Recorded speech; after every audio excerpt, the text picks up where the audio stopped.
आप सभी प्यारे साथियों का स्वागत है हमारे इस नए वीडियो में, एक शानदार वीडियो में और एक बेहतरीन वीडियो में। मेरे भाई आज हम एक बहुत ही शानदार क्लास की शुरुआत करने वाले हैं, जिसमें मेरे भाई आज की क्लास में हम लोग पढ़ने वाले हैं कक्षा 10वीं का जो तीसरा चैप्टर है विज्ञान का, धातु और अधातु। उसमें जितनी भी प्रकार की अभिक्रियाएं हैं उन सभी अभिक्रियाओं को आज हम पढ़ने वाले हैं। ठीक है, हम मेरे भाई कई सारी अभिक्रियाओं को आज एक वीडियो में पूरी तरीके से खत्म कर देंगे कि धातु के संग ऑक्सीजन मिलेगा तो क्या बनता है, धातु के संग जल मिलता है तो क्या बनता है, धातु के संग यदि अम्ल से अभिक्रिया कराई जाती है तो क्या मिलता है, धातु अम्ल के संग क्षार को मिलाते हैं तो क्या प्राप्त होता है, अम्ल राज्य किसे कहते हैं और सक्रियता श्रेणी किसे कहते हैं। और ये सवाल मेरे भाई एग्जाम में एकदम बवाल मचा के रख चुके हैं, क्योंकि ये बहुत ज्यादा बार आपके एग्जाम में पूछे जा रहे हैं और एग्जाम वाला मेरे भाई वही चीजें पूछता है जो हम लोग पढ़ के नहीं गए होते। तो ये बहुत ही अच्छे कंसेप्ट होने वाले हैं। थोड़े से मेरे भाई आपको ये पढ़ने में टफ लगेंगे आपको, लेकिन मेरे भाई हम चीजों को एकदम बारीकी से पढ़ेंगे, एक एक चीज को पढ़ेंगे, सीखते हुए पढ़ेंगे, साथ साथ लिखते हुए पढ़ेंगे। क्लास आज लंबी होगी लेकिन हम पूरा आज यहाँ से सब कुछ पढ़ के जाएंगे। एक वीडियो में आज हम पूरा खत्म कर देंगे ये जितना भी चीज है। ठीक है, तो चलिए मेरे भाई हम लोग अपनी वीडियो को शुरुआत करते हैं। देखिए, सबसे पहला चीज हम लोग पढ़ेंगे कि भैया ये धातु को कैसे हम पहचानेंगे कि नहीं ये धातु है नहीं ये अधातु है। तो इसको पहचानने के लिए हम इसके इलेक्ट्रॉनिक विन्यास को निकालते हैं। ठीक है, अब ये इलेक्ट्रॉनिक विन्यास को निकालना बहुत ही ज्यादा आसान होता है। बस आप लोग इस रूल को बस आप फॉलो करिएगा। इलेक्ट्रॉनिक कॉन्फ़िगरेशन इसको कहते हैं, जिसे हम इलेक्ट्रॉनिक विन्यास के नाम से जानते हैं। ठीक है, देखो इलेक्ट्रॉनिक विन्यास का मतलब होता है कि पहली कक्षा में 2 इलेक्ट्रॉन होना चाहिए, दूसरी कक्षा में 8 इलेक्ट्रॉन होना चाहिए, तीसरी भी कक्षा में 8 इलेक्ट्रॉन होना चाहिए, चौथी कक्षा में 18 इलेक्ट्रॉन होने चाहिए। ये मेरी ट्रिक है इलेक्ट्रॉनिक विन्यास की, ये ट्रिक सिर्फ मैं आपको बताता हूं। ठीक है, इससे आप 30 तक के तत्वों को इलेक्ट्रॉनिक विन्यास आप चुटकियों में निकाल सकते हो। जैसे मेरे भाई देखिए, अगर मैं आपसे कहूं कि सोडियम जिसका परमाणु क्रमांक 11 होता है, क्या यह धातु है कि अधातु है, तो पहले हम इसे कैसे पहचानेंगे कि यह धातु है कि अधातु है। तो वो हम एक ही चीज से पहचान सकते हैं, वो है इलेक्ट्रॉनिक विन्यास से। ठीक है, देखिए हमें कितने इलेक्ट्रॉन को भरने होते हैं, 11 इलेक्ट्रॉन को भरने होते हैं। तो पहले कोष में कितने इलेक्ट्रॉन को हम भर देंगे, 2 को भर देंगे। दूसरे में कितने इलेक्ट्रॉन को भर देंगे, 8 को भर देंगे। दोनों को जोड़ दीजिए, 8 और 2 कितना हो गया, 10 हो गया। भरना कितना है हमको, 11 भरना है। तो एक और एक्स्ट्रा हमारे पास हो जाएगा और ये हमारे पास हो गया टोटल के टोटल 11 इलेक्ट्रॉन। ठीक है, देखिए इलेक्ट्रॉनिक विन्यास का एक नियम होता है कि बाहरी कक्ष में जो सबसे अंतिम वाला कक्ष है इसमें 8 इलेक्ट्रॉन होना चाहिए। तो अंतिम वाले में मेरे भाई कितना इलेक्ट्रॉन है, 1 इलेक्ट्रॉन है। तो या तो ये 7 किसी से मांग ले या तो अपना 1 किसी को दे दे। तो 7 किसी से मांगना आसान है कि अपना 1 किसी को दे देगा तो ये संतुष्ट हो जाएगा, तो ये आसान है। तो आप सभी लोग को पता है कि ये अपना 1 इलेक्ट्रॉन दे देता है, क्योंकि ये बहुत आसान होता है इलेक्ट्रॉन का त्याग करना। ठीक है, जैसे ही ये सोडियम 1 इलेक्ट्रॉन त्याग करता है, इस सोडियम के पास Na+ बन जाता है, सोडियम पर 1+ चार्ज।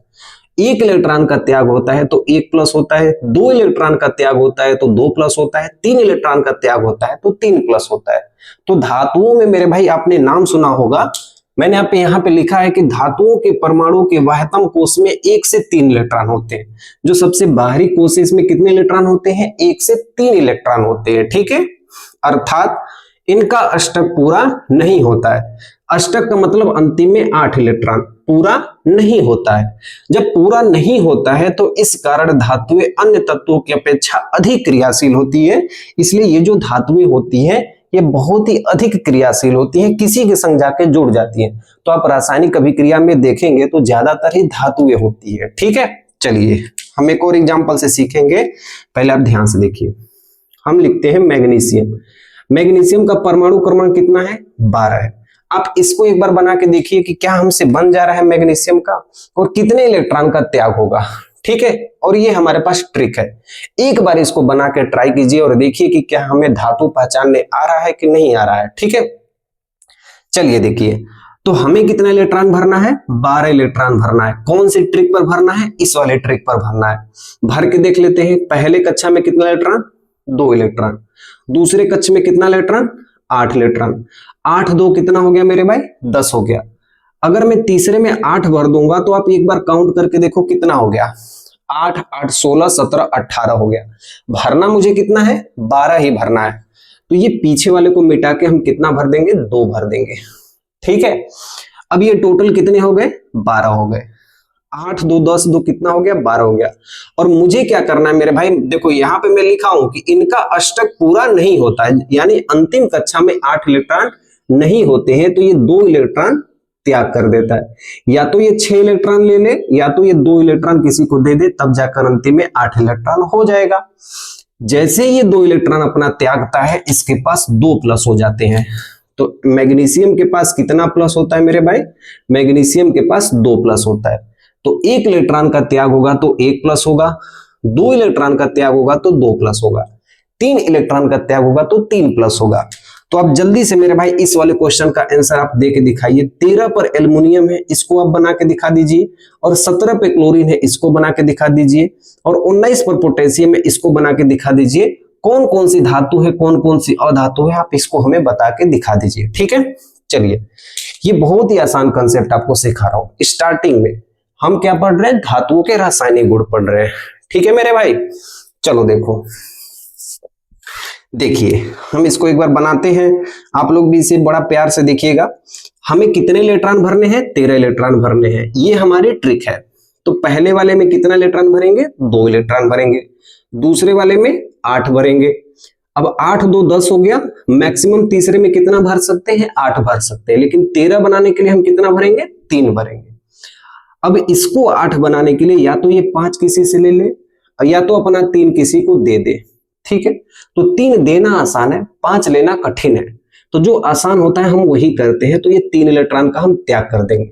जब हम 3 इलेक्ट्रॉन का त्याग किए हैं, तो मेरे भाई इस एल्युमिनियम पर कितना प्लस चार्ज हो जाएगा, इस एल्युमिनियम पर 3 प्लस चार्ज हो जाएंगे। ठीक है, चलिए मेरे भाई हम 17 क्लोरीन का एक बार बना के देखते हैं। आप सभी लोग बनाए ही होंगे। देखिए कितना इलेक्ट्रॉन भरना है, 17 भरना है, भर देते हैं। पहले में कितना इलेक्ट्रॉन, 2 इलेक्ट्रॉन, दूसरे में कितना होंगे, 8 इलेक्ट्रॉन, 8 2 कितना हो गया, 10 हो गया। कितना भरना है, 17 भरना है, तो आखिरी में कितना हो जाएगा, 7 हो जाएगा। मैक्सिमम हम 8 भर सकते हैं। ठीक है, चलिए अब बताइए कि इसको अष्टक बनाने के लिए, इसको अंतिम वाले इलेक्ट्रॉन को 8 बनाने के लिए, इसको 8 बनाने के लिए या तो एक यह ले ले, और या तो ये अपना 7 दे दे। तो आसान कौन सा है मेरे भाई, आसान हमें यही लग रहा है कि हम किसी से एक ले ले। तो हम क्या कर रहे हैं, यहाँ पे इस बार हम ले रहे हैं।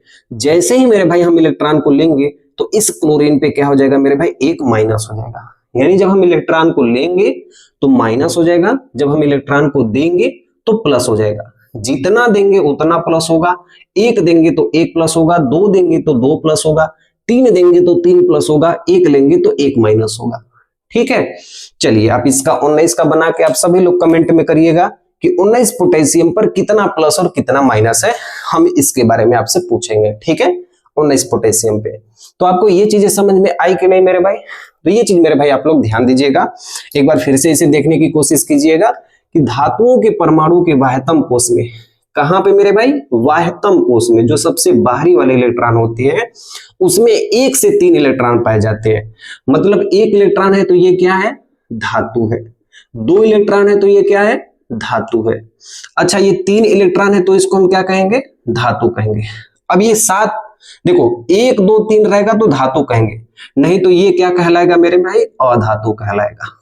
ठीक है, बात समझ में आ रही है कि नहीं आ रही है, ध्यान से समझना।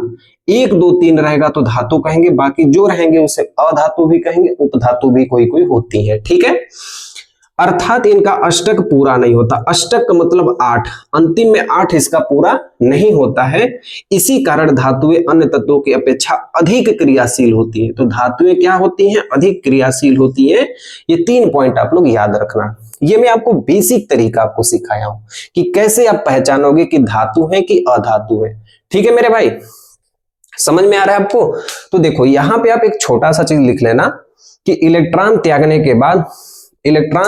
के बाद धनायन बनाने की प्रवृत्ति रखती है धातुएं, और इलेक्ट्रॉन ग्रहण करने के बाद जो अधातुएं होती है वो ऋणायन बनाने की प्रवृत्ति रखती है। ठीक है, चलिए हम इसको भी लिख लेते हैं। एक नोट करके लिख लीजिएगा, यहाँ पे एक नोट करके आप लोग लिख लीजिएगा। ठीक है, एक नोट करके लिख लीजिएगा कि इलेक्ट्रॉन त्यागने के कारण, क्या मैं कह रहा हूं मेरे भाई, कि इलेक्ट्रॉन त्यागने के कारण इलेक्ट्रॉन को त्यागने के कारण, ठीक है, त्यागने के कारण, इलेक्ट्रॉन को त्यागने के कारण जो धातु होती है वो धनायन बनाने की प्रवृत्ति रखती है। ये धनायन है, ये भी धनायन है और ये भी धनायन है, ठीक है। तो इलेक्ट्रॉन को त्यागने के कारण मेरे भाई, इलेक्ट्रॉन को त्यागने के कारण जो धातुएं होती हैं वो धनायन बनाने की प्रवृत्ति रखती है। धनायन, धनायन क्या बनाने की प्रवृत्ति रखती है मेरे भाई? धनायन बनाने की प्रवृत्ति रखती है, ठीक है। कितना आसान आप लोग को लग रहा है कि नहीं आसान है मेरे भाई? तो इसी तरीके से हम लोग पढ़ देंगे, ठीक है। धनायन बनाने की प्रवृत्ति रखती है, ठीक है। तो ये आपसे परिभाषा आपसे एग्जाम में पूछे जा सकते हैं, तो इतने चीजों को याद रखना है। हम बहुत ज्यादा चीजों को मेरे भाई बहुत छोटा में करके पढ़ने वाले, इतना पढ़ेंगे कि हमारे परीक्षा में जितने भी नंबर हमको मिलेंगे सब इतने में से मिल जाए, उसी के आधार पे हम लोग पढ़ने वाले हैं, ठीक है मेरे भाई। चलिए, तो आप इसे पहले लिख लीजिए, फिर हम पहला हेडिंग आप लोग के सामने लगाएंगे कि धातु के संग ऑक्सीजन मिलाएंगे तो हमें धातु ऑक्साइड कैसे प्राप्त होता है, हम इसको पढ़ने वाले हैं अब, ठीक है। फिर इसको पढ़ेंगे, इसको, इसको, इसको, इसको, और कई सारे चीजों को हम अपने चैप्टर के बेहतरीन चीजों को हम पढ़ लेंगे आज, ठीक है। चलिए लिख लीजिए मेरे भाई आप लोग इसे। चलिए मेरे भाई, देखिए मुझे पूरा विश्वास है कि मैं आपको जितना पढ़ा दूंगा वो सब आपको समझ में आ जाएगा, ठीक है। और आप इसी चीज को बार बार रिवाइज करिएगा और इसी चीज को पढ़ के आप अपने एग्जाम को दीजिएगा, जिसमें आप एक बेहतरीन नंबर लेके आइएगा, ठीक है। चलिए मेरे भाई, हम यही चीजों को पढ़ने वाले हैं और इतने सारे ही क्वेश्चन हमारे लिए पर्याप्त होंगे जितना से हम अपने क्वेश्चन अपने एग्जाम में लिख पाए, ठीक है। तो हम लोग पढ़ने वाले हैं, ये पहला जो आपको टॉपिक दिखाई दे रहा है कि धातु के संग ऑक्सीजन मिलाते हैं तो धातु ऑक्साइड का निर्माण होता है, ठीक है। तो हम लोग पहला हेडिंग आप डालते हैं ऑक्सीजन के साथ अभिक्रिया, ठीक है। किसके साथ अभिक्रिया? ऑक्सीजन के साथ अभिक्रिया करते हैं तो क्या क्या निर्माण होता है, ठीक है। जब हम धातुओं को ऑक्सीजन के साथ अभिक्रिया कराते हैं तो क्या क्या निर्माण होता है, यही हमें पहला पॉइंट पढ़ना है, ठीक है। यदि मैं बात करूं इसे इंग्लिश में कहा जाए तो रिएक्शन विथ ऑक्सीजन, क्या कहेंगे मेरे भाई? हम हिंदी और इंग्लिश को साथ साथ लिखते चलेंगे, तो इसको हम क्या कहेंगे? रिएक्शन विथ ऑक्सीजन, ठीक है। चलिए मेरे भाई देखिए, जब भी हम धातु को वायु के संग, वायु में उपस्थित ऑक्सीजन के संग अभिक्रिया करते हैं तो धातु ऑक्साइड का निर्माण होता है। परिभाषा बहुत आसान होती है, परिभाषा कभी भी याद करने की जरूरत नहीं होती है, परिभाषाओं को हम खुद से बनाते हैं। कैसे बनाते हैं? कि जब हम धातु को वायु में उपस्थित ऑक्सीजन से अभिक्रिया कराते हैं तो धातु ऑक्साइड का निर्माण होता है। जब हम धातु को वायु में उपस्थित ऑक्सीजन से अभिक्रिया कराते हैं तो धातु ऑक्साइड का निर्माण होता है, ठीक है।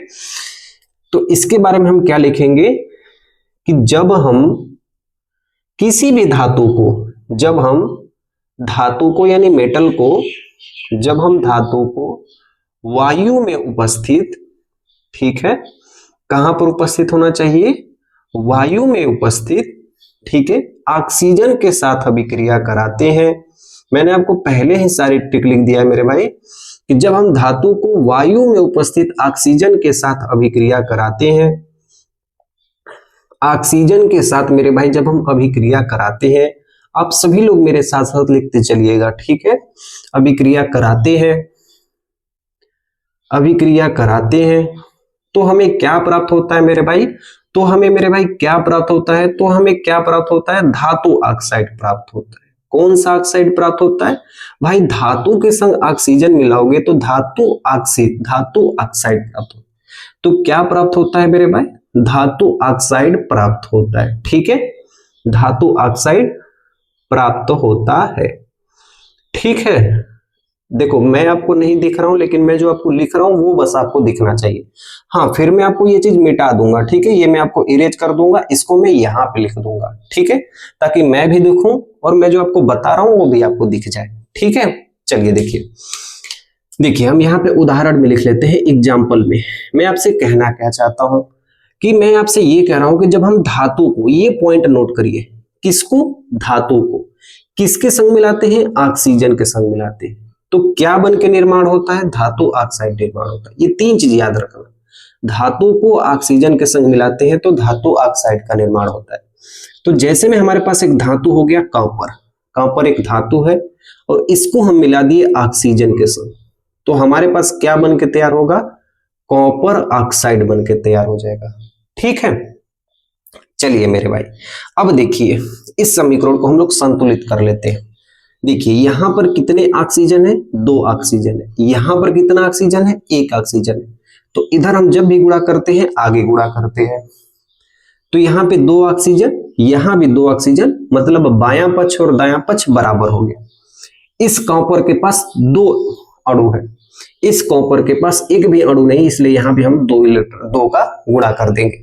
तो यहां भी 2 कॉपर हो गया, यहां भी 2 कॉपर, यहां भी 2 ऑक्सीजन, यहां भी 2 ऑक्सीजन हो गया, मतलब ये संतुलित हो गया। देखिए ये धातु है, ये ऑक्सीजन है, मिलकर धातु ऑक्साइड बना दिया। समझिए मेरे भाई, ये हमारे पास धातु है, ये ऑक्सीजन है, मिलकर क्या बना दिए, धातु ऑक्साइड। और यही तो हमें पढ़ना है कि धातु के संग ऑक्सीजन मिलाने पर धातु ऑक्साइड बनता है। ठीक है, चलिए तो हम इसके नाम लिख देते हैं। इसको हम कहते हैं कॉपर, ठीक है, या तांबा कहते हैं, और इसको हम कहते हैं ऑक्सीजन गैस। ठीक है, ऑक्सीजन। और ये हमारे पास क्या बन गया, कॉपर ऑक्साइड, या इसे धातु ऑक्साइड भी कह सकते हैं, क्योंकि ये कॉपर तो एक प्रकार की धातु है, तो इसे हम क्या कहेंगे, कॉपर ऑक्साइड कहेंगे।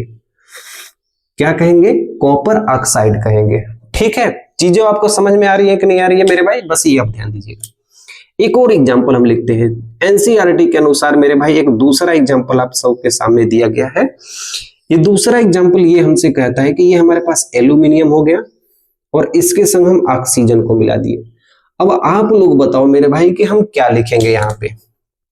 चलिए दोनों को मेरे भाई हम क्या करते हैं, यहां पर लिख देते हैं। देखो एल्यूमिनियम पर मेरे भाई कितना चार्ज होता है, +3 चार्ज होता है। ठीक है, और ऑक्सीजन के ऊपर कितना चार्ज होता है मेरे भाई, -2 चार्ज होते हैं। ये वाला यहाँ पे चला आता है, ये वाला यहाँ पे चला आता है। ठीक है, तो हमारे पास जो बनकर तैयार होता है मेरे भाई, वो बनकर तैयार होता है Al, ये 2 यहाँ पर चला आता है और ये ऑक्सीजन, और 3 यहाँ पे चले आते हैं। ठीक है, तो हमारे पास क्या बन गया, Al2O3 बन गया। ठीक है, इसको कहते हैं एल्यूमिनियम ऑक्साइड। क्या कहते हैं, एल्यूमिनियम ऑक्साइड कहते हैं। ठीक है, देखिए तो हम सबके नाम लिख लेते हैं। हम पहले संतुलित कर लेते हैं। यहां पर 2 एल्यूमिनियम है तो यहां पर 2 का गुणा कर देंगे। यहां पर 2 ऑक्सीजन है, यहां पर 3 ऑक्सीजन है, तो इसको हम मेरे भाई सही करने की कोशिश करेंगे। तो हम एक ऐसे संख्या पे गुणा करते हैं जहां दोनों तरफ बराबर हो जाए। ठीक है, मतलब 3 है तो यहां पर 2 का गुणा, 2 है तो यहां पर 3 का गुणा कर दो, तो ये ऑक्सीजन क्या हो जाएंगे, बराबर हो जाएंगे। काउंट करके देख लीजिए, 2 3 6, 3 दूना के 6। अब एल्युमिनियम कितना हो गया, 2 दूना के 4 एल्युमिनियम हो गया, तो यहां भी हम 4 का गुना कर देंगे। अब ये समीकरण हमारा बराबर हो गया। चलिए ये वाला समीकरण हमारे एनसीईआरटी का सबसे फेवरेट समीकरण है, और मेरा भी सबसे फेवरेट है क्योंकि ये बहुत बार एग्जाम में पूछा गया है। ठीक है, मैं आपको इसका कारण भी बताऊंगा। तो पहले हम लिख लेते हैं, इसको हम क्या कहते हैं, एल्यूमिनियम कहते हैं। ठीक है, इसे हम क्या कहते हैं, एल्यूमिनियम कहते हैं। O2 को हम लोग ऑक्सीजन कहते हैं। ठीक है, और अभिक्रिया करने के बाद हमारे पास क्या बन गया, एल्यूमिनियम। क्या बन गया मेरे भाई, एल्यूमिनियम। ठीक है, और क्या बन गया, ऑक्साइड बन गया। एल्यूमिनियम बन गया और ऑक्साइड बन गया। ठीक है, एल्यूमिनियम ऑक्साइड बन गया। ठीक है, अच्छा एक चीज याद करिए आप लोग, एक चीज आप लोग याद करिए कि जब हम पहले चैप्टर की पहली क्लास में अगर हम पढ़ रहे थे तो हमने एक अभिक्रिया पढ़ी थी, वो भी रासायनिक अभिक्रिया थी, कि जब हम मैग्नीशियम की छड़ को, मैग्नीशियम के रिबन को ऑक्सीजन के संग जलाते हैं तो मैग्नीशियम ऑक्साइड प्राप्त होता है। यस या नो? हम लोग पहले चैप्टर के पहले क्लास के पहले लेक्चर में पढ़े थे कि जब हम मैग्नीशियम के रिबन को वायु के संग जलाते हैं तो मैग्नीशियम ऑक्साइड प्राप्त होता है। तो इसे भी हम यहीं पे लिख लेते हैं, क्योंकि ये भी वही अभिक्रिया है कि धातु के संग ऑक्सीजन मिलाएंगे तो धातु ऑक्साइड बनती है, इसी की एक अभिक्रिया है। ठीक है, समझ में आ रही है बात?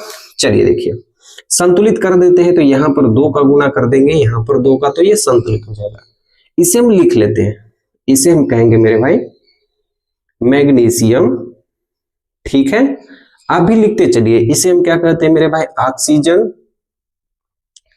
और इसे हम कहते हैं मैग्नीशियम ऑक्साइड कहते हैं, ठीक है, मैग्नीशियम ऑक्साइड कहते हैं, ठीक है, क्या कहते हैं, मैग्नीशियम ऑक्साइड कहते हैं। चलिए देखिए, तो इतनी सारी चीजें मेरे भाई बहुत ही आसानी तरीके से आप लोग ध्यान रखिएगा, ठीक है। देखिए ये आपको जितने भी मेरे भाई आपको दिख रही है, copper oxide, aluminium oxide, magnesium oxide, तो ये ऑक्साइड वॉक्साइड जब लग जाता है ना मेरे भाई, ये जो ऑक्साइड वॉक्साइड लग जाता है पीछे ना, इसको यदि आप मेरे भाई जल में घोल देंगे ना तो ये क्षारीय होते हैं। तो जो धातु के ऑक्साइड होते हैं उनको हम जल में घोलते हैं तो वो क्षारीय होते हैं। जो अधातु के ऑक्साइड होते हैं उनको जो अम्ल में घोलते हैं तो वो अम्लीय होते हैं। दोनों में मेरे भाई बहुत बार ये परीक्षाओं में पूछा जाता है ये लाइन कि धातु के ऑक्साइड क्या होते हैं, क्षारीय होते हैं, अधातु के ऑक्साइड क्या होते हैं, अम्लीय होते हैं। देखिए कुछ ऐसे भी धातुएं होती हैं जिनको यदि पानी और हवा में मेरे भाई यदि आप छोड़ देंगे ना तो वो बहुत तेजी से अभिक्रिया करते हैं। जैसे मेरे भाई आपने नाम सुना होगा सोडियम का, आपने नाम सुना होगा पोटेशियम का। इन दोनों धातुओं को यदि आप मेरे भाई वायु में या नमी में छोड़ देंगे तो ये आग पकड़ लेती है। इसलिए इन दोनों धातुओं को हम मिट्टी के तेल में डुबो कर रखते हैं ताकि ये जले ना, ठीक है।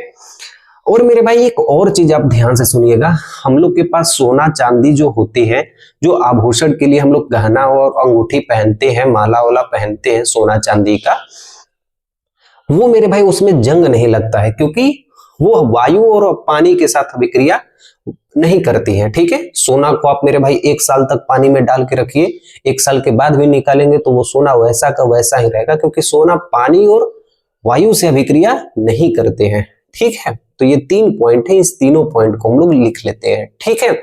चलिए तो हम इसको मिटा देते हैं यानी इरेज कर देते हैं, बाकी हम जो साइड में ही हम सब कुछ लिख देते हैं ताकि आपको ये चीजें स्पष्ट रूप से समझ में आए कि नहीं मैं पढ़ा क्या रहा हूं और मैं आपको बता क्या रहा हूं, ठीक है।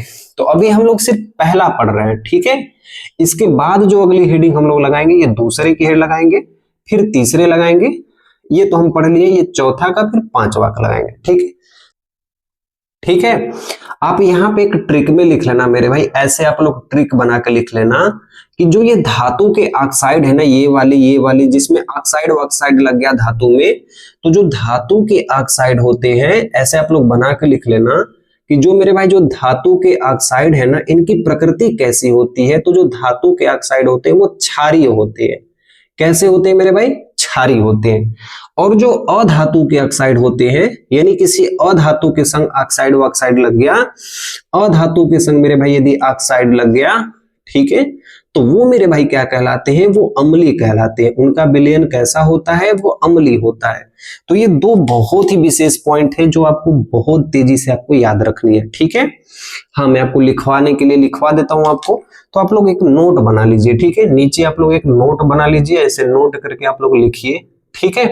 लिखिए कि धातु के द्वारा निर्मित ऑक्साइड, कि जो धातु के द्वारा निर्मित ऑक्साइड होते हैं, ठीक है मेरे भाई, जो धातु के द्वारा निर्मित ऑक्साइड होते हैं, जो धातु के द्वारा निर्मित ऑक्साइड होते हैं वो कैसे होते हैं, इनकी प्रकृति कैसी होती है, ये अम्ल होते हैं कि क्षार होते हैं। तो मेरे भाई कैसे होते हैं, क्षार होते हैं। तो जो धातु के ऑक्साइड होते हैं वो कैसे होते हैं, ऑक्साइड क्षारीय होते हैं, ठीक है। कैसे होते हैं, क्षारीय होते हैं, ठीक है। जो धातु के ऑक्साइड होते हैं वो क्षारीय होते हैं और क्षारीय होने के कारण ये लाल लिटमस पेपर को नीला कर देते हैं, ठीक है। तो ये चीजें याद रहेंगी आपको एग्जाम तक। तो क्षारीय होने के कारण, क्षारीय होने के कारण, ठीक है, क्षारीय होने के कारण मेरे भाई जो क्षार होते हैं वो लाल लिटमस पेपर को नीला कर देते हैं, ठीक है। लाल लिटमस पेपर को, लाल लिटमस पेपर को नीला कर देते हैं, ठीक है, नीला कर देते हैं, कर देते हैं। और आप सभी को पता है कि लिटमस पेपर क्या होता है, लिटमस पेपर वो चीज होता है, सूचक होता है जो हमें ये बताता है कि कौन अम्ल है कौन क्षार है, ठीक है। क्योंकि हम हर एक अम्ल को जीभ पर ऐसे टेस्ट करके नहीं बता सकते कि तेजाब है उसको जीभ पर टेस्ट करेंगे तो वो तो हमारा जीभ ही जल जाएगा, इसलिए हम लिटमस पेपर का यूज करते हैं, ठीक है। लिटमस पेपर कहाँ पाया जाता है, तो समुद्री घास लेमिनेरिया शैवाल से पाया जाता है, ठीक है। चलिए तो एक नोट और आप लोग बना लीजिए, हम यहाँ पे ये लिख देते हैं, ठीक है, बहुत ही महत्वपूर्ण पॉइंट है कि कुछ धातु, कुछ ऐसी धातु होती हैं, जैसे मेरे भाई हम किसकी बात कर रहे हैं, सोडियम और पोटेशियम की, ठीक है। आगे चल के हमें पढ़ना है इसके बारे में कि कुछ धातु होती है जैसे सोडियम और पोटेशियम होती है, अधिक क्रियाशील धातु होती है, ठीक है। ये कैसी धातु होती है, अधिक क्रियाशील धातु होती है, ठीक है।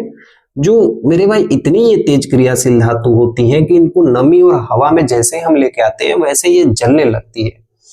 तो कुछ धातु सोडियम और पोटेशियम अधिक क्रियाशील धातु होती है, ठीक है, अधिक क्रियाशील धातु होती है, ठीक है, अधिक क्रियाशील धातु होती है। इसलिए इनको हम कहाँ रखते हैं, मिट्टी के तेल में डुबो कर रखते हैं। इसलिए मेरे भाई इस सोडियम और पोटेशियम को हम कहाँ रखते हैं, इसलिए इन्हें हम, ठीक है, कहाँ डुबो कर रखते हैं मेरे भाई, मिट्टी के तेल में, ठीक है, मिट्टी के तेल में डुबो कर रखते हैं, मिट्टी के तेल में हम लोग डुबो कर रखते हैं, ठीक है। मिट्टी के तेल को ही हम लोग केरोसिन कहते हैं, डुबो कर रखते हैं, ठीक है। ये आपसे एग्जाम में यदि पूछ दिया तो आप इसे लिख दीजिएगा, ठीक है। अगर हम बाहर रख देंगे तो क्या होगा, तो ये भी आप लिख दीजिए, क्योंकि वायु में खुला रखने पर, क्योंकि वायु में खुला रखने पर आग लग जाती है, ठीक है। क्या लग जाती है, आग लग जाती है। तो मैं बहुत ही आपको अच्छी अच्छी चीजें आपको सिखा रहा हूं मेरे भाई, आप इसे ध्यान से देखिए। जैसे कुछ धातु सोडियम और पोटेशियम अधिक क्रियाशील धातु होती है, इसलिए हम इसे मिट्टी के तेल में डुबो कर रखते हैं, क्योंकि ये वायु में खुला रखने पर इसमें आग लग जाती है। जो पुजारी लोग होते हैं, जो मेरे भाई करा हो रहा कराते हैं, वो इन्हीं चीजों का उपयोग करते हैं और दिखाते हैं कि नहीं हमारे पास एक शक्ति है जिसके कारण हम आग लगा देते हैं। तो इसी सोडियम पोटेशियम का यूज करते हैं। सोडियम को हम चाकू से काट सकते हैं, ये भी आप लोग ध्यान रखना, ठीक है। चलिए एक और नोट बना लीजिए, ठीक है। कुछ धातुएं जैसे सोना, चांदी, प्लेटिनम, ये जो मैं आपको नोट लिखवा रहा हूं ये यकीन मानिए एग्जाम के लिए बहुत महत्वपूर्ण साबित होने वाला है, ठीक है। कुछ धातुएं जैसे में क्या हो गए, सोना हो गया, जैसे में क्या हो गया, चांदी हो गया, प्लेटिनम हो गया। सोना, चांदी, प्लेटिनम, ये हवा और ऑक्सीजन के साथ कोई अभिक्रिया नहीं करती है, ठीक है। ये हवा और ऑक्सीजन के साथ, ठीक है, हवा और ऑक्सीजन के साथ कोई भी अभिक्रिया नहीं करती है, इसलिए मेरे भाई इन पर जंग भी नहीं लगता है। आप देखे होंगे हवा और ऑक्सीजन के साथ कोई प्रतिक्रिया नहीं करती है, ठीक है। हाँ, इनका रंग मेरे भाई कई दिनों के तक यूज करने के बाद इनका रंग मेरे भाई ऊपर से बदलने लगता है, यानी चांदी काला पड़ने लगती है, सोना हल्का मेरे भाई भूरा होने लगता है। तो ऑक्सीजन के साथ कोई प्रतिक्रिया नहीं होती है, प्रतिक्रिया नहीं होती है, ठीक है, नहीं होती है, इसलिए इन पर जंग भी नहीं लगता है, ठीक है। इसलिए इन पर जंग भी नहीं लगता है मेरे भाई। आप कॉपर के बर्तन में मेरे भाई बर्तन बनाएंगे तो भी जंग नहीं लगेगा, इसलिए इन पर जंग भी नहीं लगता है, ठीक है, जल्दी नहीं लगता है, जंग भी नहीं लगता है, ठीक है। तो आपने मेरे भाई क्या क्या चीज आपने सीखा, आपने सीखा मेरे भाई कि ऑक्सीजन के साथ अभिक्रिया कराते हैं तो क्या होता है। तो जब हम धातु को वायु में उपस्थित ऑक्सीजन के साथ अभिक्रिया कराते हैं तो धातु ऑक्साइड बनता है। ये धातु के संग ऑक्सीजन मिला दिए धातु ऑक्साइड, इस धातु के संग ऑक्सीजन मिला दिए धातु ऑक्साइड, इस धातु के संग ऑक्सीजन मिला दिए धातु ऑक्साइड बन गया। धातु के जो ऑक्साइड होते हैं वो क्षारीय होते हैं, और धातु के जो ऑक्साइड होते हैं वो अम्लीय होते हैं, ठीक है। अब देखिए मैं यहाँ पे स्टार क्यों लगवाया हूं, इसको मेरे भाई जानने की कोशिश करना, ठीक है।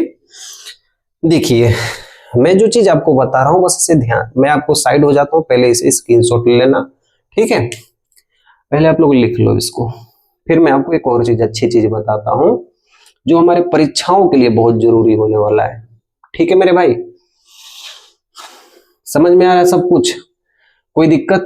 ये आप लोग जानते होंगे, ये आप पहले से ही जानते होंगे, ये भी आप जानते होंगे, ये नहीं जानते हो थे, ठीक है, ये आप नहीं जानते थे जो ट्रिक में बताया हूं, जो मैं आपको लिखा, ये दोनों आप जानते थे पहले से ही, ठीक है।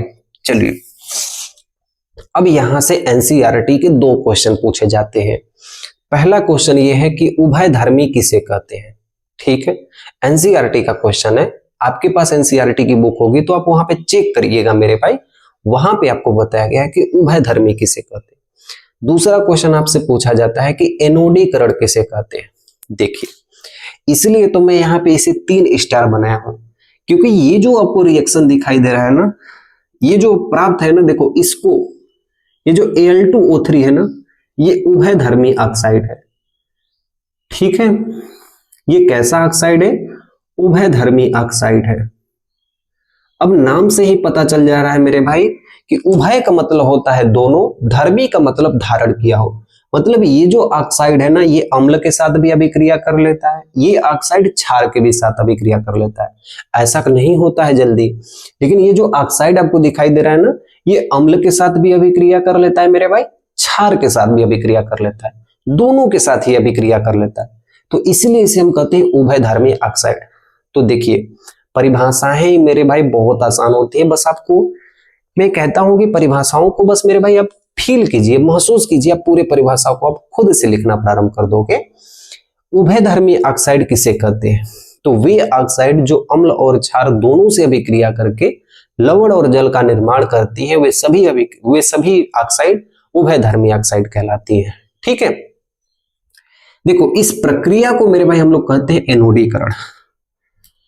ये तो हमारा हो गया उभयधर्मी ऑक्साइड, लेकिन जो ये प्रोसेस हुआ है, ये जो प्रक्रिया हुई है, ठीक है, इस प्रक्रिया को, ठीक है, इस प्रक्रिया को मेरे भाई हम लोग क्या कहते हैं, एनोडीकरण कहते हैं, ठीक है। क्या कहते हैं मेरे भाई, एनोडीकरण कहते हैं, एनोडेशन कहते हैं, एनोडीकरण कहते हैं। तो देखिए ये इसलिए स्टार बनाया हूं मेरे भाई क्योंकि ये सबसे इंपॉर्टेंट रिएक्शन है आपके धातु और अधातु चैप्टर में, one of the most important reaction है। इसको हम कहते हैं उभयधर्मी ऑक्साइड। इस पूरे प्रोसेस को मेरे भाई हम लोग कहते हैं प्रक्रिया, यानी एनोडीकरण कहते हैं। इस प्रक्रिया को हम एनोडीकरण कहते हैं। तो इस रिएक्शन से आपके 2 क्वेश्चन पूछे जाते हैं कि उभयधर्मी ऑक्साइड क्या होते हैं और वो एनोडीकरण क्या होते हैं, ठीक है। तो हम इसको भी लिख लेते हैं, इसको भी लिख लेते हैं, इसके एग्जाम्पल को भी लिख लेते हैं, ठीक है। चलिए तो आप लोग मेरे भाई इसे लिख लीजिए, इसे याद करते रहिएगा। अब हम लोग पढ़ते हैं कि उभयधर्मी ऑक्साइड किसे कहते हैं, ठीक है, लिख लीजिए इसे। तो मैंने आपसे कहा था कि एक प्रश्न पूछा जाता है आपसे कि उभयधर्मी ऑक्साइड क्या होते हैं, ठीक है। आपसे प्रश्न क्या पूछा जाता है मेरे भाई, ये एनसीईआरटी का क्वेश्चन है, एनसीईआरटी क्लास 10th साइंस का क्वेश्चन है कि उभयधर्मी ऑक्साइड क्या होते हैं, उभयधर्मी ऑक्साइड क्या होते हैं, ठीक है, क्या होते हैं, ये आपसे पूछा जाता है, ठीक है। और आपसे ये तक भी पूछ लिया जाता है कि 2 उदाहरण दीजिए, ठीक है। कितने उदाहरण दीजिए, 2 उदाहरण दीजिए। तो कुछ इसी तरीके से क्वेश्चन मेरे भाई हमारे परीक्षाओं में पूछा जाता है।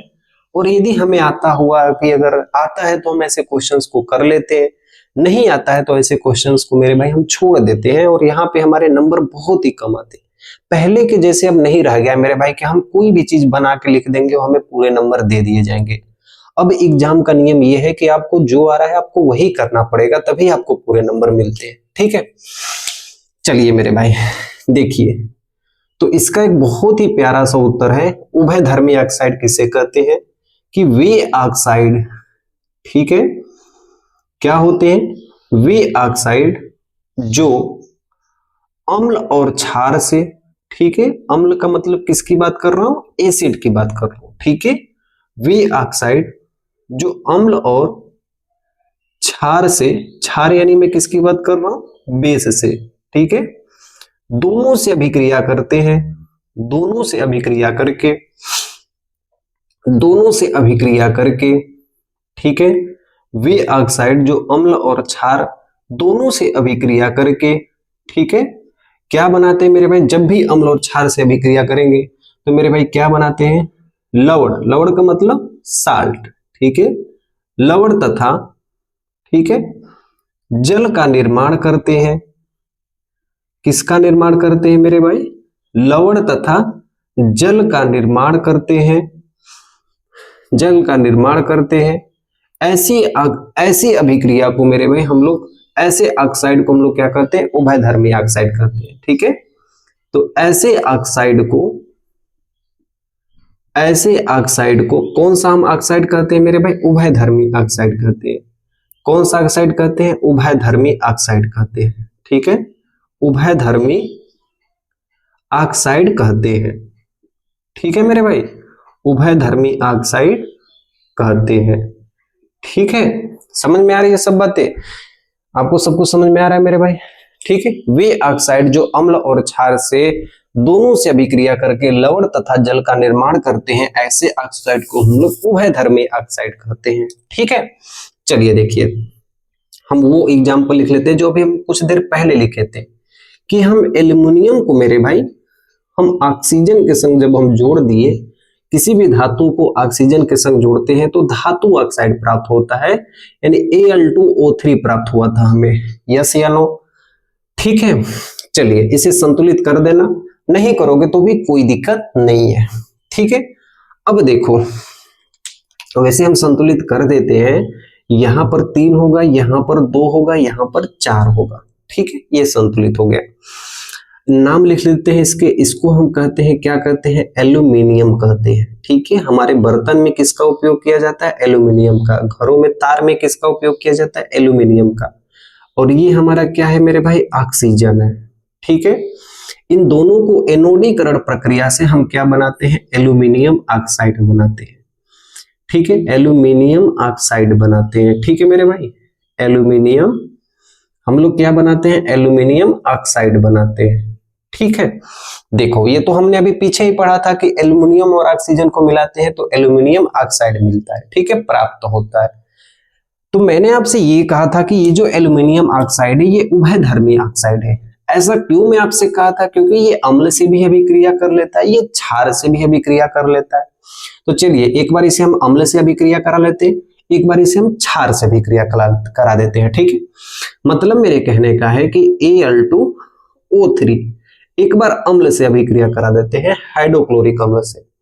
एक बार इसको हम क्षार से अभिक्रिया करा देते हैं, Al2O3 को हम क्षार से अभिक्रिया करा देते हैं, NaOH से अभिक्रिया करा देते हैं। ठीक है, चलिए देखिए, अब दोनों में देखिएगा क्या क्या चेंजेस होते हैं, क्या क्या बदलाव होते हैं। ठीक है मेरे भाई, देखो अब आप ये ध्यान दो, चीजों को समझना मेरे भाई। देखो यहां पर एल्युमिनियम क्या है? प्लस है, ऑक्सीजन क्या है? माइनस है। समझिएगा, हाइड्रोजन क्या है? प्लस है, क्लोरीन क्या है? माइनस है। तो मेरे भाई जो प्लस वाला होगा वो माइनस के संग जुड़ेगा, जो ये प्लस वाला है वो माइनस के संग जुड़ेगा। यस या नो? आप मेरे भाई ये बताइए, ये प्लस वाला किसके संग जुड़ेगा? माइनस के संग। ये प्लस वाला किसके संग जुड़ेगा? इस माइनस के संग। देखिए ऑक्सीजन पर कितना माइनस होता है? 2 माइनस। हाइड्रोजन पर कितना प्लस होता है? 1 प्लस। क्लोरीन पर कितना माइनस होता है? 1 माइनस। एल्युमिनियम पर कितना प्लस होता है? 3 प्लस होता है।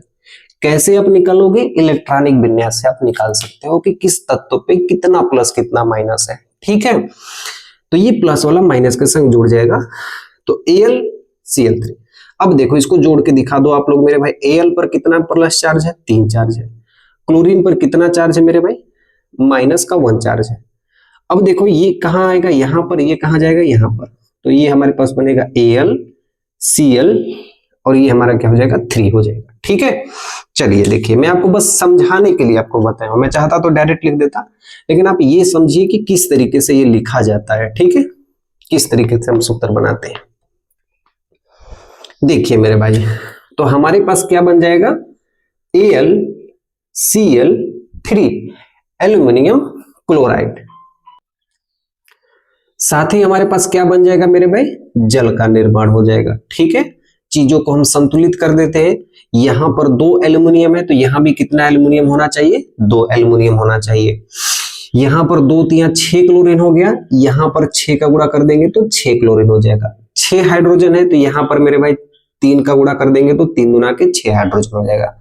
अब हमारी सभी चीजें क्या हो गई? संतुलित हो गई। ठीक है, चलिए तो हम इसका नाम लिख देते हैं मेरे भाई। इसको कहेंगे एल्युमिनियम ऑक्साइड। क्या कहेंगे? Aluminium oxide. ठीक है, इसको हम क्या कहेंगे, एल्यूमिनियम ऑक्साइड कहेंगे। ठीक है, एल्यूमिनियम ऑक्साइड हम इसे कहेंगे। ठीक है, देखिए मेरे भाई मैं आपको एक चीज बताता हूं, पहले आप उसे ध्यान से देखिएगा। इसे हम कहेंगे हाइड्रोक्लोरिक अम्ल, इसे कहेंगे हम लोग हाइड्रोक्लोरिक अम्ल कहते हैं। ठीक है, अब देखिए इसे हम कहते हैं एल्युमिनियम क्लोराइड। एल्यूमिनियम, इसे हम कहते हैं एल्यूमिनियम एल्यूमिनियम एल्यूमिनियम ठीक है, क्लोराइड। क्या कहते हैं, क्लोराइड कहते हैं। ठीक है, और ये हमारे पास क्या बन गया, जल बन गया। देखिए मैं आपसे मतलब एक चीज आपसे कहना चाहता हूं मेरे भाई, यदि वो बच्चे मेरे भाई जो एग्जाम में अपने 100% लाना चाहते हैं, केमिस्ट्री को पढ़ के अपना पूरा नंबर लाना चाहते हैं, जिससे केमिस्ट्री में उनका एक भी नंबर कम ना हो, तो वो इन सारी क्लासेस को देखते हुए चलेंगे। ठीक है, बाकी वे बच्चे मेरे भाई जो ये सोचते हैं कि हम छोटे छोटे चीजों को पढ़ें और वहां से हमें पूरा नंबर मिल जाए, तो मेरे भाई ऐसा संभव तो बहुत ही कम चांस होता है कि आपके वो पूरे नंबर आपको मिल जाए। और मैं जो आपको ये चीजें पढ़ा रहा हूं ना मेरे भाई, मैं आपको वही चीजें पढ़ा रहा हूं जो आपसे एग्जाम में पूछे जाते हैं। बहुत बड़े चीज को मेरे भाई मैं बहुत छोटा करके आपको पढ़ा रहा हूं, ताकि आपको चीजों को स्पष्ट रूप से समझ में आए। ठीक है, देखिए तो मैंने आपसे कहा था कि उभयधर्मी ऑक्साइड वे होते हैं जो अम्ल और क्षार से अभिक्रिया करके जल, लवण तथा जल का निर्माण करते हैं। तो एक बार हमने अम्ल के साथ अभिक्रिया करा दिया, एक बार हम इसको क्षार के साथ अभिक्रिया करा के देख लेते हैं। ठीक है, चलिए देखिए इसको तोड़ो तो मेरे भाई एल्युमिनियम, देखो इसको यदि आप तोड़ोगे मेरे भाई तो एल्युमिनियम पर प्लस चार्ज, ऑक्सीजन पर माइनस चार्ज, सोडियम हाइड्रोक्साइड पे मेरे भाई सोडियम पर प्लस चार्ज, ऑक्सीजन पर माइनस चार्ज, और इस हाइड्रोजन के पास प्लस चार्ज। यहां पर तो 3 हो गए, यस या नो। तो देखो ये दोनों प्लस एक साथ रहेंगे, और उसके बाद मेरे भाई उसके बाद हमारे पास एक ऑक्सीजन यहां पे होगा, एक ऑक्सीजन इन सबके पास चला जाएगा। मतलब पहले देखिए ध्यान से, हम सबसे पहले जल को अलग कर लेते हैं, क्योंकि जल तो बनेगा ही बनेगा, क्योंकि हमारे समीकरण में दिया गया है कि जल का निर्माण करते हैं। ठीक है, चलिए एल्युमिनियम के संग सोडियम मिल जाएगा, एल्युमिनियम के संग सोडियम मिल जाएगा। ठीक है, और साथ ही हमारे पास क्या हो जाएगा, ऑक्सीजन। अब इसमें कितना कितना मान होगा, एल्युमिनियम पर 3 प्लस चार्ज होता है, सोडियम पर 1 प्लस चार्ज होता है, तो 3 एक टोटल कितना हो जाएगा मेरे भाई, 4 हो जाएगा। अरे 3 इस पर 1 इस पर, टोटल 4 हो गए। ऑक्सीजन पे कितना होता है मेरे भाई, माइनस का 2 होता है, तो काट दो, 2 एक कम 2, 2 दूना के 4, ये 2 यहां पर चलाएगा, 1 यहां पे चलाएगा, तो रिएक्शन हमारे पास क्या बनेगा मेरे भाई, AlNaO2 प्लस H2O। अब हम इसको मेरे भाई संतुलित कर देते हैं। ठीक है, यहां पर हम 2 का गुना कर देंगे, अब ये हमारा समीकरण क्या हो गया मेरे भाई, संतुलित हो गया, और यहां पर भी हम 2 का गुना कर देंगे। ठीक है, तो हम इसके नामों को लिख लेते हैं। देखिए चीजों को समझिए मेरे भाई, अगर आपको मेरे भाई ये चीज आपको समझना ही पड़ेगा। ठीक है, मेरे ये जो आपको बता रहा हूं, मैं आपको स्टार्टिंग में कहा कि जो मैं आपको चीजें पढ़ाऊंगा आज थोड़ा सा टफ क्लास होने वाला है, लेकिन आपको सब कुछ पढ़ना होगा। ठीक है, चलिए मेरे भाई इसे हम क्या कहेंगे, एल्यूमिनियम। ठीक है, एल्यूमिनियम, और ये O3 क्या है मेरे भाई, ऑक्साइड है। ठीक है, और ये हमारे पास क्षार है, सोडियम हाइड्रोक्साइड है, इसको हम क्या कहते हैं, कास्टिक सोडा कहते हैं। ठीक है, इसे हम कहते हैं सोडियम हाइड्रोक्साइड कहते हैं, सोडियम हाइड्रोक्साइड कहते हैं। ठीक है मेरे भाई, और ये हमारे पास बन गया एल्यूमिनियम, सोडियम मेटा एल्यूमिनेट कहते हैं। ठीक है, इसको क्या कहते हैं, सोडियम। ठीक है, और हम कहते हैं इसको मेटा। ठीक है, और एल को मेरे भाई हम कहते हैं एल्यूमिनेट, एल्यूमिनेट इसका पूरा नाम ही है। ठीक है, और मेरे भाई ये हमारा क्या हो गया, जल हो गया। ठीक है, तो ये 3 रिएक्शन मेरे भाई आप लोग याद रखना, कि उभयधर्मी ऑक्साइड क्या होता है, ये तीनों के तीनों एनसीईआरटी के हैं। ठीक है, मैंने आपको यहाँ पे पूरा लिखवा दिया एनसीईआरटी के हैं, इसलिए मैं इसे हार्ड बना के दिखा रहा हूँ कि मतलब वे ऑक्साइड जो अम्ल और क्षार से अभिक्रिया करके लवण और जल का निर्माण करते हैं, वे ऐसे ऑक्साइड को हम लोग उभयधर्मी ऑक्साइड कहते हैं। ठीक है, और ये हमारे पास रिएक्शन हो गए। ठीक है, तो इसे आप लोग लिखिए फिर हम लोग पढ़ते हैं कि एनोडीकरण किसे कहते हैं। ठीक है, एनोडीकरण किसे कहते हैं।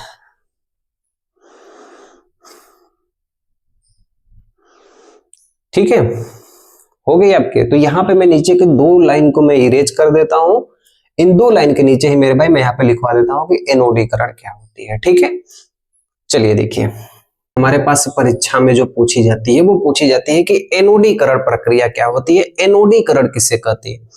एनोडीकरण किसी भी धातु की भी हो सकती है, लेकिन हमारे जो सिलेबस में वो पूछता है सिर्फ एल्युमिनियम का पूछा जाता है।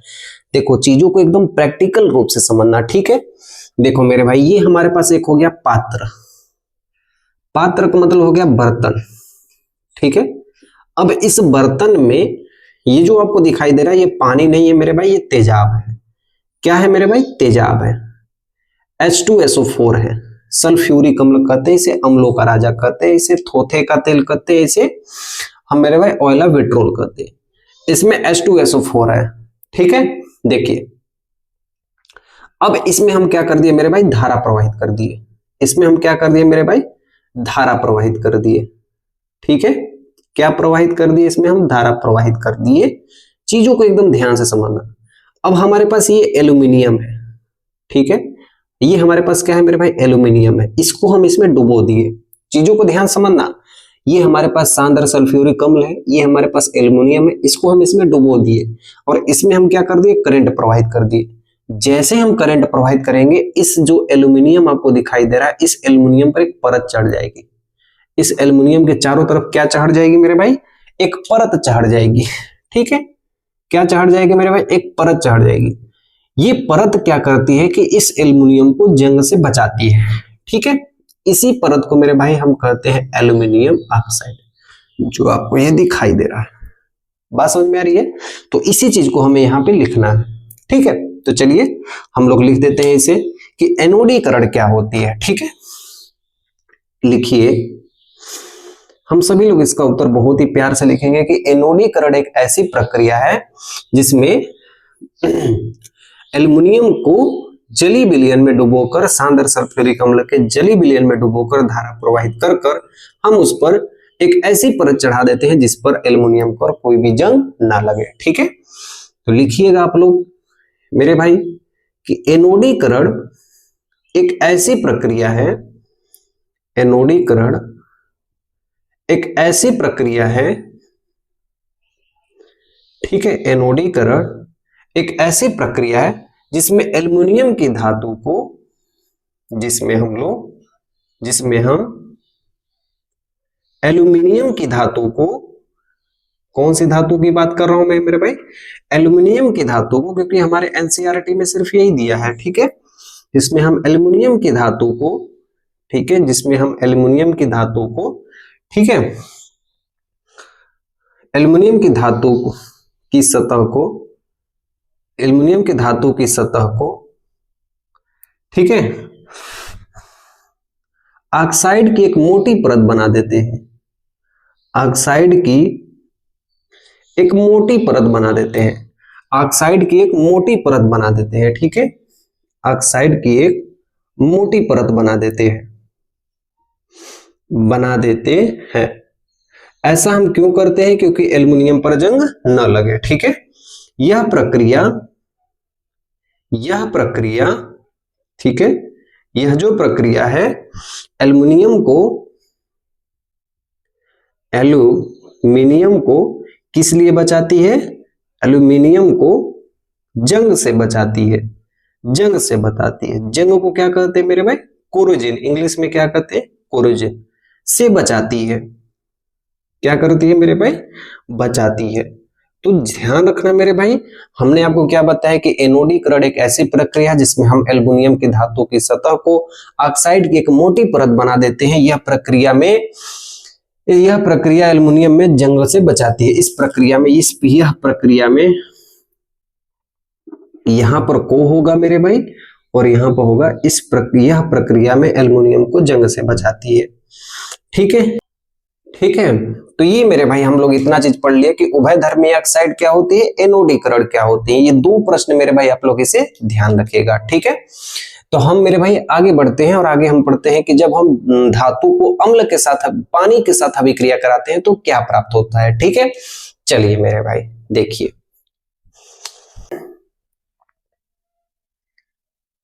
देखिए, अब हम लोग पढ़ने वाले हैं कि जो धातुएं होती हैं यदि हम उनको जल से अभिक्रिया करा देते हैं तो क्या निर्माण होता है। ठीक है, परीक्षा के लिए बहुत जरूरी है, इसको भी हम पढ़ लेते हैं क्योंकि हम मेरे भाई आपको वादा किए हैं कि आज हम एक वीडियो में पूरे रिएक्शन को हम पढ़ा देंगे, जितने भी धातु अधातु में महत्वपूर्ण है।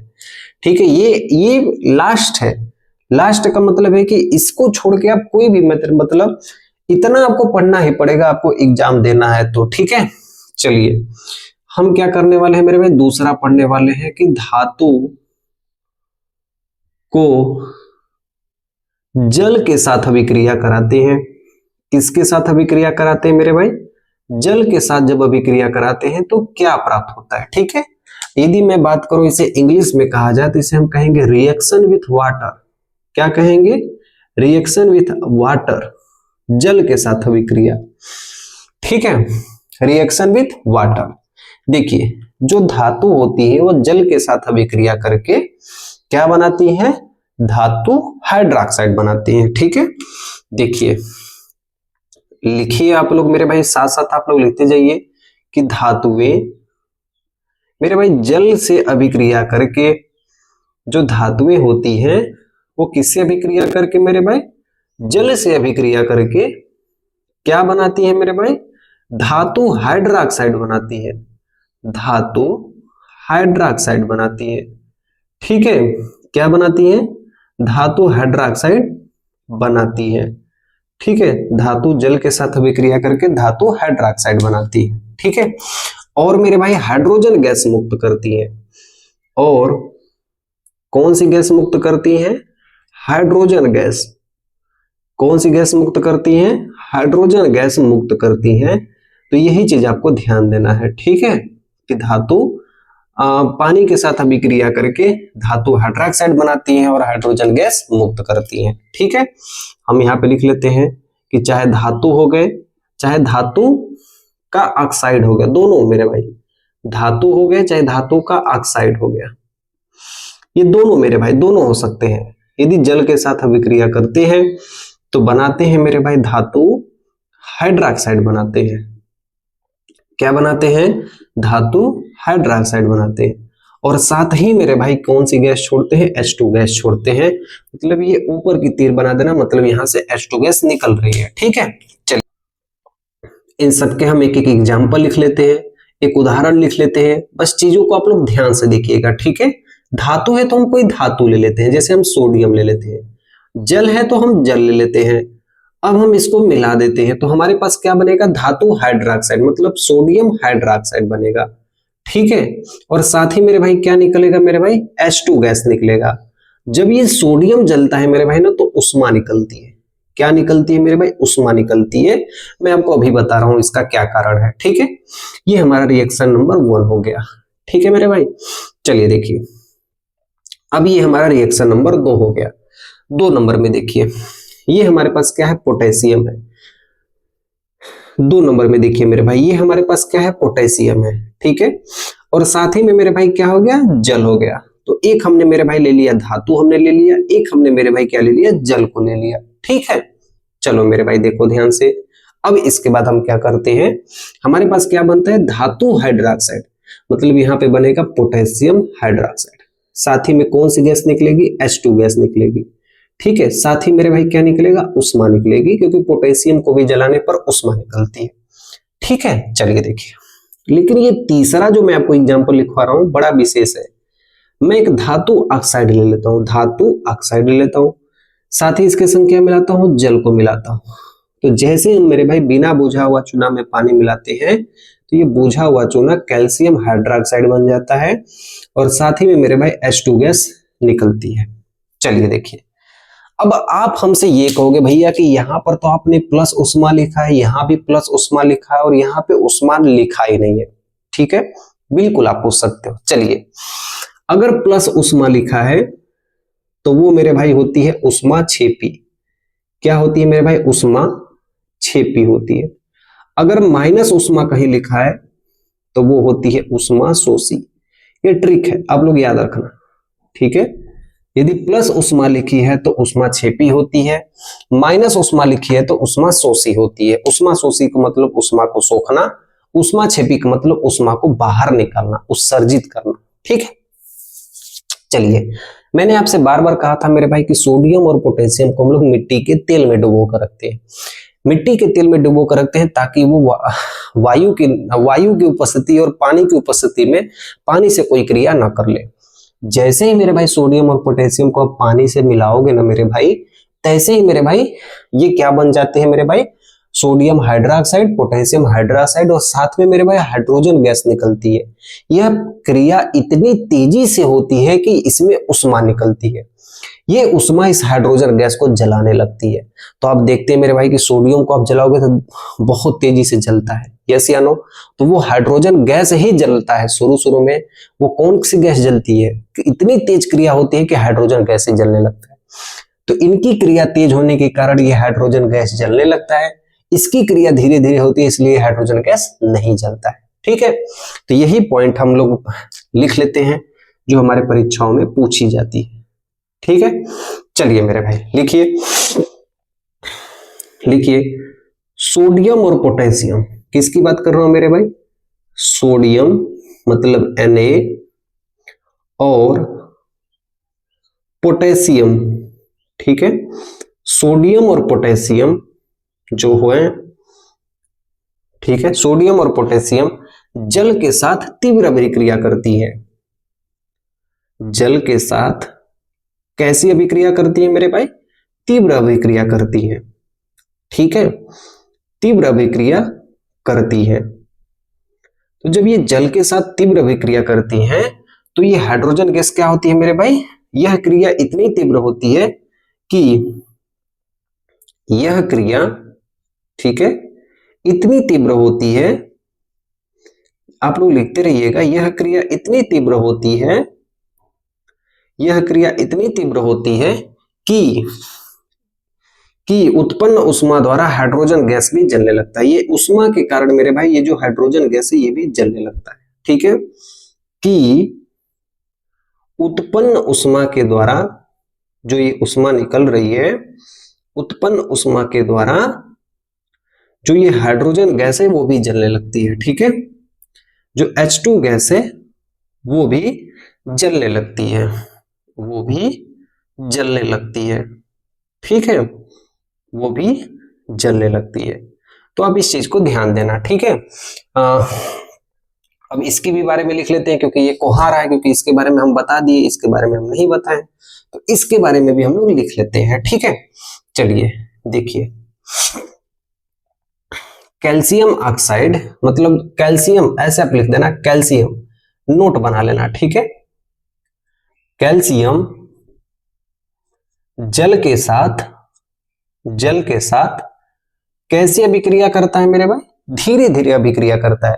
हम लोग बाजार से चूना लेके आते हैं घर में पेंट करने के लिए, तो जैसे ही हम पानी में डालते हैं तो ये बहुत ही धीरे धीरे अभिक्रिया करता है और पानी गर्म हो जाता है, ठीक है।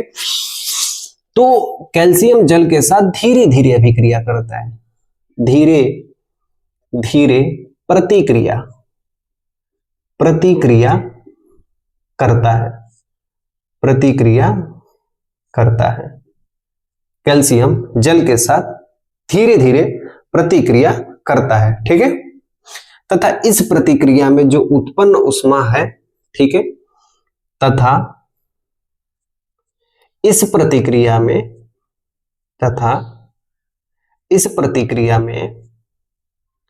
उत्पन्न उष्मा उतनी नहीं होती है कि ये हाइड्रोजन गैस जल जाए, ठीक है, उतनी नहीं होती है कि हाइड्रोजन गैस जल जाए, ठीक है। मेरे भाई ये चीज आप लोग ध्यान देना कि धातु को जल के साथ अभिक्रिया करते हैं तो क्या प्राप्त होता है। धातु को जल के साथ अभिक्रिया कराते हैं तो धातु हाइड्रोक्साइड और हाइड्रोजन गैस का निर्माण होता है। सोडियम और पोटेशियम जल के साथ तीव्र अभिक्रिया करते हैं, यह क्रिया इतनी तीव्र होती है कि उत्पन्न ऊष्मा के द्वारा हाइड्रोजन गैस भी जलने लगती है। और कैल्शियम जल के साथ धीरे धीरे प्रतिक्रिया करती है तथा प्रतिक्रिया में उत्पन्न ऊष्मा उतनी नहीं होती है जितना हाइड्रोजन गैस जल जाए। ठीक है, आप इसे लिख लीजिए, मैं हट जाता हूं, आप लोग इसे लिख लीजिए। ठीक है, जब धातुएं, जो हमारी धातुएं होती है अम्ल से, अम्ल से का मतलब क्या हो गया मेरे भाई, जैसे में हम लिख लेते हैं HCl और H2SO4, यही बार बार पूछा जाता है। किस अम्ल से? HCl और H2SO4 से, अम्ल से अभिक्रिया करती है। ठीक है, जब धातुएं अम्ल से अभिक्रिया करती हैं, ठीक है, तो क्या निर्माण करती हैं? तो किसका निर्माण करती है मेरे भाई?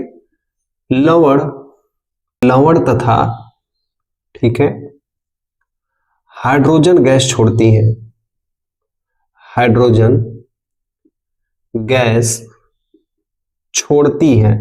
आप इसी तरीके से समझिएगा। ठीक है मेरे प्यारे भाई, बहुत ही ये शानदार कंसेप्ट है, बस इसे आप चीजों को ध्यान से समझिएगा। मैंने आपसे क्या कहा था मेरे भाई कि अम्ल से अभिक्रिया यदि कोई धातु करती है तो लवण और हाइड्रोजन गैस छोड़ती है। ठीक है, चलिए देखिए, तो मेरे भाई देखिए, जब धातु, किसकी बात की जा रही है मेरे भाई? जब धातु किससे अभिक्रिया करती है? अम्ल के साथ अभिक्रिया करती है, तो मेरे भाई किसका किसका निर्माण करती है? लवण का निर्माण करती है प्लस H2 गैस का निर्माण करती है। ये आप मेरे भाई ध्यान रखिएगा। ठीक है, एक बहुत ही प्यारा सा एग्जांपल हम आप लोग के सामने लिख देते हैं, एक बहुत ही प्यारा सा एग्जांपल आप लोग के सामने लिख देते हैं कि धातु में हम Zn लिख दिए और अम्ल में एक हाइड्रोक्लोरिक अम्ल लिख दिए। ठीक है, तो हमारे पास क्या बन जाएगा? ZnCl2। क्या बन जाएगा? ZnCl2। और साथ ही हमारे पास क्या बन जाएगा मेरे भाई? H2 बन जाएगा, गैस बन जाएगी। ठीक है, क्योंकि Zn पे +2 होता है, ये यहाँ चला जाएगा, क्लोरीन पे -1 होता है, वो यहाँ पे आ जाएगा, और इस समीकरण को संतुलित करने के लिए हम यहाँ पे 2 का गुना कर देंगे। ठीक है, तो मैंने आपसे कहा था कि जब धातु को अम्ल के साथ अभिक्रिया कराती है तो लवण और मेरे भाई हाइड्रोजन का निर्माण होता है, लेकिन इसमें एक बहुत ही अपवाद होती है, बहुत ही बारीकी से अपवाद होती है। तो यहाँ पे एक नोट बना के आप लोग लिख देना, ताकि वो गलती आप न करो जो सारे बच्चे कर देते हैं। ठीक है, लिखिए, सभी धातुएं अम्ल से अभिक्रिया करके H2 गैस नहीं छोड़ती। एग्जाम में मेरे भाई बहुविकल्पी में आपसे कई तरीके से क्वेश्चन पूछ सकता है, क्या धातुएं अम्ल के साथ अभिक्रिया करके कौन सी गैस छोड़ती है? H2 गैस छोड़ती है। क्या सभी धातुएं अम्ल के साथ अभिक्रिया करके H2 गैस छोड़ती है? Option A, option 2, option 3, option 4। ठीक है, तो सभी धातु अम्ल से अभिक्रिया करके, ठीक है, सभी धातु अम्ल से अभिक्रिया करके, सभी धातु अम्ल से अभिक्रिया करके H2 गैस नहीं छोड़ती है। सारी की सारी H2 गैस नहीं छोड़ती है।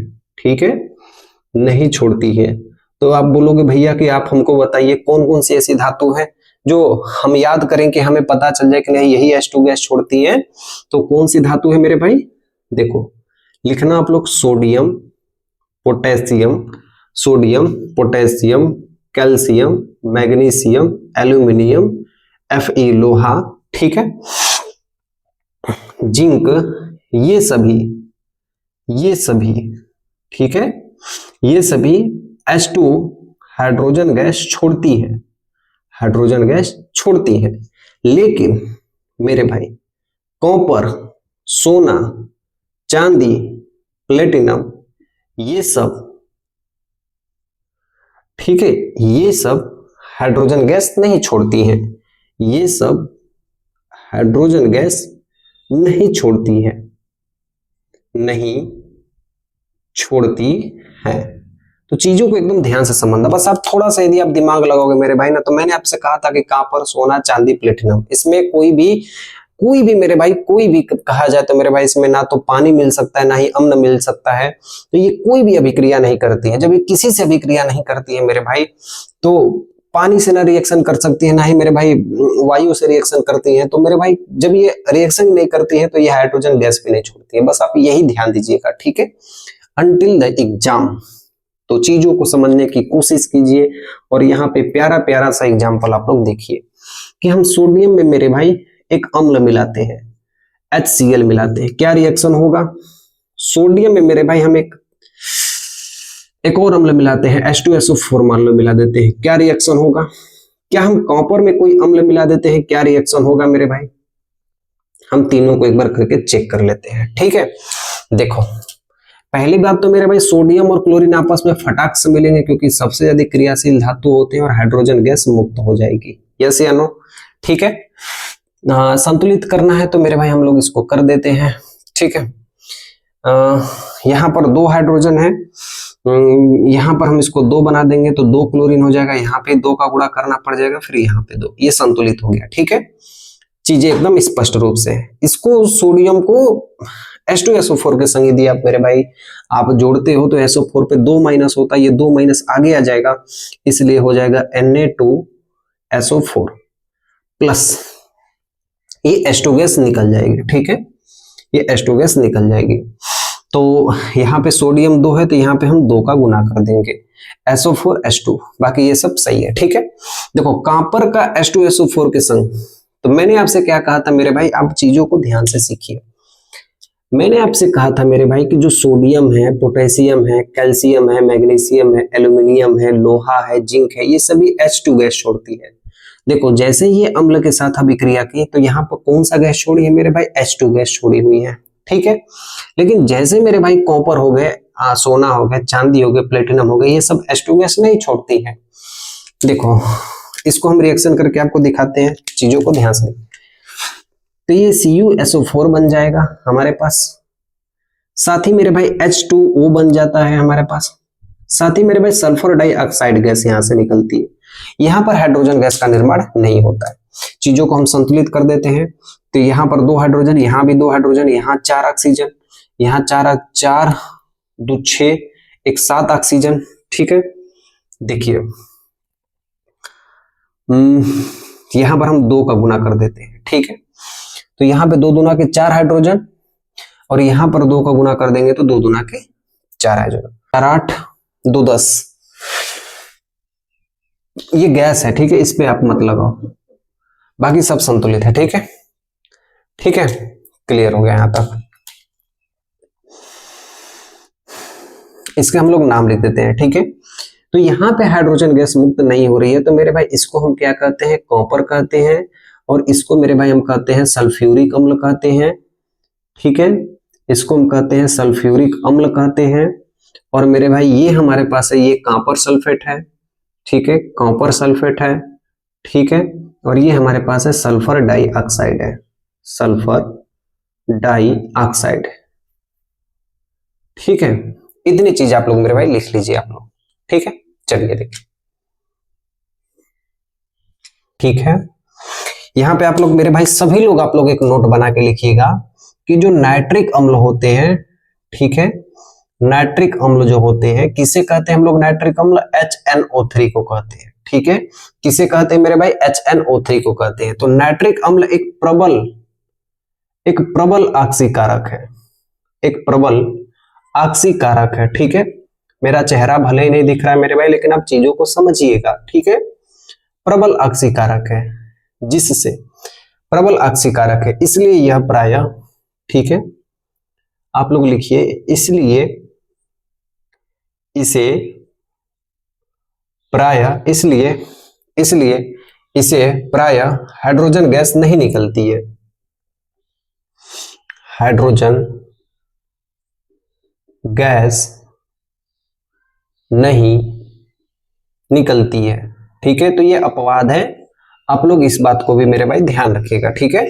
जैसे हम एक रिएक्शन कर लेते हैं मेरे भाई, हमारे पास हो गया Mg प्लस मेरे भाई हो गया HNO3 नाइट्रिक अम्ल हो गया, और हमारे पास रिएक्शन में मेरे भाई क्या बन गया, तो MgNO3 यहाँ पे हो जाएगा, NO3 पे 2 माइनस होता है इसलिए 2, Mg पर 2 प्लस होता है इसलिए 2 यहाँ पर चला आएगा, NO3 पे 1 माइनस होता है ये यहाँ चला आएगा, ठीक है। और साथ ही में क्या हो जाएगी मेरे भाई, H2 निकल आएगी, ठीक है। आप ये बोलोगे भैया कि आप तो बोले थे कि H2 नहीं निकलेगा, लेकिन यहाँ पे आप लिखे हैं कि H2 निकलेगा। तो मेरे भाई जो ये H2 है ना, ये बाद में जल में परिवर्तित हो जाएगा, ठीक है। तो यहीं पे आप लिख लीजिए इसे, ठीक है। कि H2 मुक्त होकर, ठीक है, H2 मुक्त होकर बाद में जल में परिवर्तित हो जाता है, परिवर्तित हो जाता है। ठीक है, इतनी बात मेरे भाई आप लोग ध्यान रखिएगा। ठीक है, चलिए तो इसे आप लोग लिख लीजिए। एक छोटा सा और पॉइंट बचा हुआ है, उसे भी हम लोग पढ़ लेते हैं कि धातु की लवण विलयन से अभिक्रिया कैसी होती है। लिख लीजिए इसे। जो सबसे लास्ट रिएक्शन है वो हमारी है धातु के साथ लवण विलयन में अभिक्रिया, लवण विलयन में अभिक्रिया। ठीक है, लवण विलयन में अभिक्रिया। बात की जाए इसे इंग्लिश में हम क्या कहते हैं, तो इसे हम कहते हैं रिएक्शन विथ साल्ट सॉल्यूशन। ठीक है, रिएक्शन विथ साल्ट सॉल्यूशन।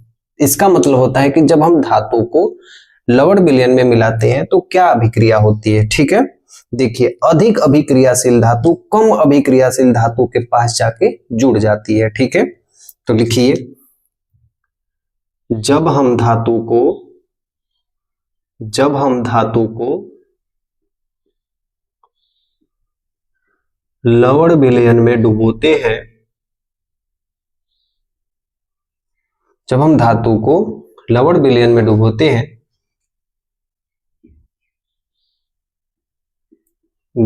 हैं, तो अधिक क्रियाशील धातु, ये चैप्टर नंबर 1 का है। ठीक है, अधिक क्रियाशील धातु ये यहां पे दे दिया गया, कम क्रियाशील धातु को विस्थापित कर देती है, कम क्रियाशील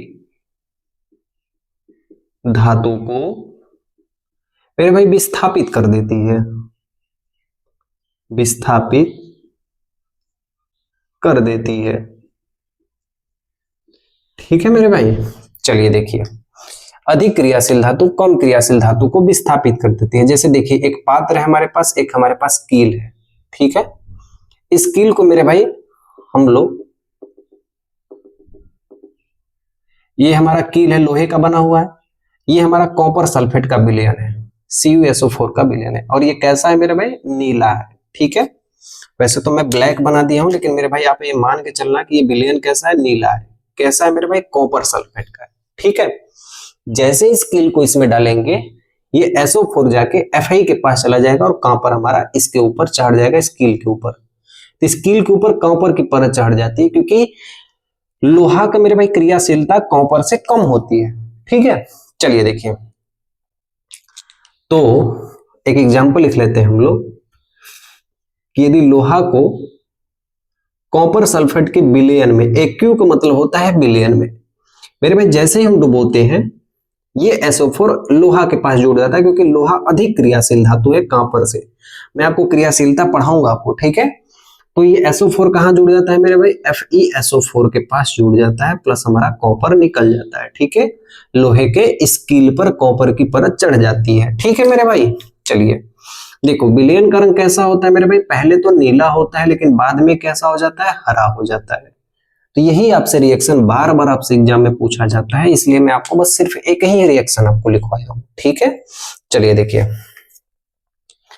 तो ये भूरा लिख देना। ठीक है, नोट बना के आप लोग लिखना, जब लोहे की कील को, जब लोहे की कील को कॉपर सल्फेट के विलयन में डुबोते हैं, कॉपर सल्फेट के विलयन में डुबोते हैं, विलयन में डुबोते हैं, तो विलयन का रंग नीला से भूरा हो जाता है। तो विलयन का रंग नीला से भूरा हो जाता है, नीला से भूरा हो जाता है, भूरा हो जाता है। ठीक है मेरे भाई, तो इन चीजों को आप लोग एकदम ध्यान दीजिएगा। बहुत इंपॉर्टेंट ये चीज हमारी है, ठीक है। देखो अब मैं आपको एक नेक्स्ट वीडियो बनाऊंगा, ठीक है। वीडियो बहुत ज्यादा लंबी हो चुकी है, तो ये पूरा रिएक्शन मैं खत्म कर दिया हूँ, पूरा रिएक्शन मेरे भाई मैं खत्म कर दिया हूँ। बस आपको नेक्स्ट वीडियो में जो मेरे भाई लेक्चर नंबर आपको 5 मिलेगा, उसमें हम अच्छी तरीके से पढ़ेंगे 2 टॉपिक को। एक है अम्लराज किसे कहते हैं, एक्वारेजिया इसी को कहते हैं, सोना और प्लेटिनम और चांदी को गलाने के लिए इसका उपयोग करते हैं। एक हम लोग पढ़ेंगे सक्रियता श्रेणी, ठीक है, सक्रियता श्रेणी। दोनों एग्जाम के लिए महत्वपूर्ण है इस चैप्टर के अनुसार, तो हम इन दोनों को पढ़ेंगे नेक्स्ट चैप्टर में, ठीक है। चलिए मेरे भाई इसे आप लोग लिख लीजिए और कमेंट में एक बार अपना दिल भेज देना कि आप लोग कैसे हो, और एक बार अपनी पढ़ाई करना मेरे भाई, मन से करना, पूरे धन से करना, तन से करना, पूरी शिद्दत के साथ करना। इससे ज्यादा आपको कुछ भी पढ़ने की जरूरत नहीं है। बार बार इसी को याद करिए, बेहतरीन नंबर आप मेरे भाई आप लेके आओगे, ठीक है। चलिए मेरे भाई, तो हम लोग अब मिलते हैं अगली वीडियो में, लेक्चर नंबर 5 में मिलेंगे। मेरी तरफ से सेवा समाप्त। जय हिंद, ख्याल रखना अपना।